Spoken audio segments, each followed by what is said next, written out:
Before we start, I just want to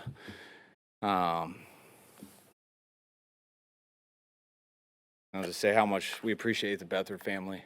What happened last night was very tough on CJ and his family. It was a tragedy. Such a great family. We've been with CJ here for 3 years, and he's as good as any person I've been around. Their family is unbelievable. I never got a chance to meet Clay, but knowing how his parents are, knowing how CJ is, knowing the stuff they've told me about him, he was an unbelievably special person. So just our hearts and prayers are out with them. And I know his dad reached out to us with text, just how great everyone's been on social media, and just the respect everyone's given their family and stuff. He can't appreciate enough, but I think everyone understands how horrible of a thing that happened to their family last night, and just our prayers are with them. But all right, from the game, the only injury that we had was Timor. He left, was in the concussion protocol, so he never came back. All right, go ahead. What you just talked about, how difficult was it on you and the guys to get up to play this game? It was just, I think it was tough just seeing CJ last night, just finding out about it the way we did and just going to be there for him, and there's just how horrible it is, and there's nothing you can really do about it or say. So you'd have to ask the guys that. I know they had heavy hearts. We all knew. Everyone finds out on their phones, before all of us get a chance to talk about it. So everyone knew when they got in here, and people on this team really, really respect CJ and his family, and regardless of just anyone, for something like that to happen to us is horrible of anything I can imagine. So I know CJ left back there this morning to be with his family, and we'll be reaching out to him as soon as possible. Kyle, what did Jimmy show you on that last drive there, the 3rd and 16? I mean, he was resilient. I mean, it was 3rd and 16. It's not the best situation to be in. Usually you're not feeling great of those situations, and the guys, they gave him enough time and protection. I think he made the first one to Bourne over the middle, and had a similar play like that over the middle, but the safeties got real wide and got the opportunity to manual down the field. So the guys, just to give him the time and for him to hang in there. The game, just for everyone, not for everyone, wasn't perfect. Offense, defense, or special teams, play calling, the quarterback, protections, everything was up and down throughout the whole thing. So there was a lot of times I think that each individual on our team could feel like they had messed some stuff up, but each individual kept coming back, and to find a way to end that game there at the end was pretty special. Take us through Sanders' catch at the It's end. we had Bourne running over the middle. They played a 2-shell defense, and you're going to work Bourne in the middle if it's a 2-man type deal. But the safeties got so high and wide that we had and I think it was Weddle. There was somebody flat-footed in the middle of the field, and we were able to get over the top of them, and it was a good throw, great route. Something we tried for earlier in the game and didn't get the right coverage for it, but we got it there, and the guys made it happen.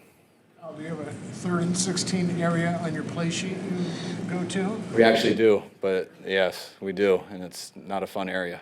Until today, it went well. So usually I get an I formation and run the ball out of frustration, but that would have been bad in that situation. So I'm glad I didn't. When you look at 3rd and 16 generally in the room, what are you thinking in terms of percentages of ever converting one of those? I think they're less than 10%. I know that. In the league, you watch some people on the year, and it's like 1 out of 20 or something. So it's whatever that percent is. I think that's 10. No, it's 5. Thank you. In a row? What's that? Would it surprise you if you had missed 50 in a row on 3rd and 16? No, it wouldn't surprise me at all. And usually it's such a low percentage you don't really try on 3rd and 16 much. You usually just try to survive the down and get half of it and punt. But we were in a situation that we didn't have that, and I think we struggled on 3rd down most of the day. Just got to get in longer distances, I guess. Since that New Orleans game, Emmanuel, before that long pass, it had sort of been quiet in terms of production against the Falcons, and then throughout tonight until that. Broadly, why do you think that was the case? Today was just a huge zone coverage day, the way that they played. Had a feeling going into it that our guys weren't going to get a bunch of targets and stuff down the field because of the way they play their coverages.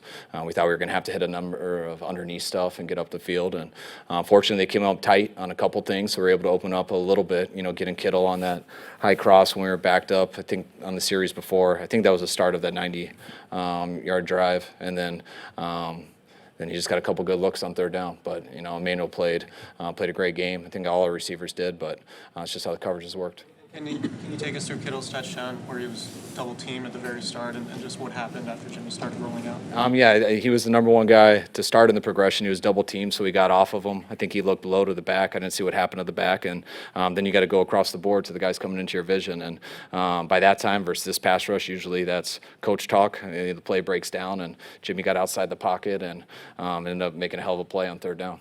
Do you think that was one of those moments where Kendrick Bourne maybe didn't know how big that moment was? Probably. That's how KB rolls. So that's why he usually comes through in those moments. What defensive adjustments did you make at halftime? It seemed like those rollouts were getting you in the first half. And Yeah, I think we made some adjustments on that, which I think was definitely needed. From what I saw in the second half, it looks like we slowed them down a number of times on those rollouts. They had a good plan for us. You know, we were playing sound in the run game, and when you play sound in the run game, that's usually what you give up, the bootlegs and things like that. So we had to make a few adjustments, and, you know, they had a good plan, but I think we were able to slow it down enough there in the second half. Given how the game went last week, how important was it to make sure you had a W this week? I mean, it was very important to me, just as important as last week. But you know, it's you try not to look ahead. I thought we had to win this game no matter what. You know, I think we possibly, based off how tomorrow goes, we would have still been playing for the West next week versus Seattle. So if that would have happened, we would have dealt with that. But now winning this, you don't have to worry about anything. Now we got one game here left in our season before the playoffs, and got 8 days to get ready for it, and we're pumped about that. You touch on alluding to the importance of the first round bye specifically. I mean, you would always love the first round bye, without a doubt. But I mean, you always would like 2 games instead of 3 to get to the big one, and you would always like to rest your guys if you could. But you know, everyone's done it every way possible, so you never know which way it's going to be the best way until the season's over. Then you can have hindsight, but I think that's what everyone goes for. But that doesn't happen.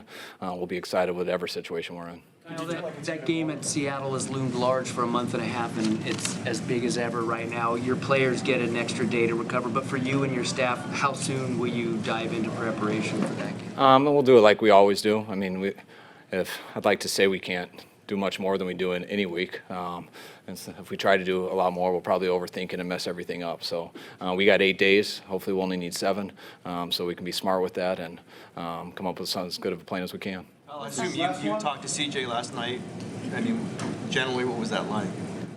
Tough. I mean, probably exactly like you guys would expect. I got the call from him. He called me at about 3 in the morning, and I'm in the hotel, so I was able to go down and be with him. And there's not much you can say. You just try to hold a person and be there for him. And we tried to figure it out, what we could do, and the quickest way to get him to his family. But that was probably my first time in a situation like that.